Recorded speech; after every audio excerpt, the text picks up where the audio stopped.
A friend called me a couple of weeks ago, not a close friend, more of an acquaintance. She said her family was having this huge barbecue party in the park. She said it was for a bunch of different things, but one of the main things was her daughter's 5th birthday. There would be a lot of families and a lot of kids and a lot of food. There was this really old apartment building downtown that the city finally demolished and built a small green belt with a couple of walking paths. It was built a long time ago, but then as the economy started to deteriorate, it started to become really run down. Pretty soon there was no tenants and no electricity, but you could see lights in there at night sometimes. They were candles from homeless people living there. There was also a whole bunch of rumors surrounding this place. It was a place where people would go and shoot up heroin. I also heard that there was a bunch of dead bodies inside. There were rumors that the police and the paramedics were too scared to go inside this place,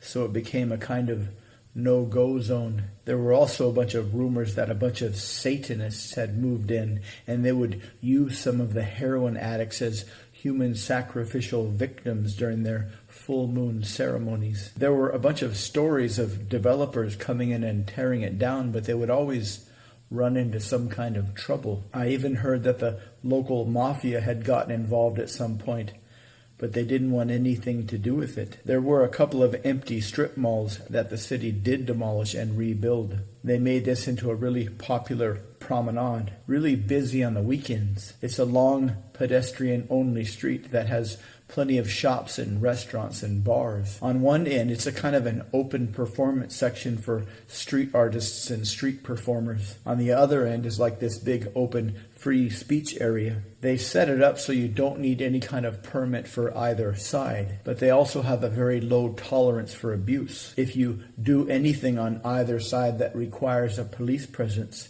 you are banned from the entire promenade for life. If the cops find you there after you've been banned, it's an automatic $10,000 fine. And if you are not a city resident and you cause problems, it's an automatic $10,000 fine. A couple of weeks ago, there was this guy that looked like he was going to start preaching. He started talking about the end of time, and people thought this guy was going to go off on some kind of a doom and gloom angle. Then he started cracking a few jokes, so people thought that this guy was some kind of a goofy stand-up artist. But then this guy started doing some really cool mental tricks, like cold reading. He would pause, scan the audience, and pick somebody. He would tell them to think of a wish. He would act like he knew what their wish was, and then he'd tell them to check your phone. They would check their phone, read a text, and get super excited, and then run off as if something fantastic had just happened. He did that a few times, and then he started telling these really weird stories. Evolving stories about random people kept coming up and packing in this free speech area. The crowd kept getting larger. Ideas are not so easy to keep in mind. Pretty soon, this guy seemed to have the entire crowd hypnotized. People are much easier to control. Hypnotizing speakers can very naturally lead to confusing ideas, and confusing ideas is never really the best thing to do, because some ideas don't like to be confused. Some ideas take it very, very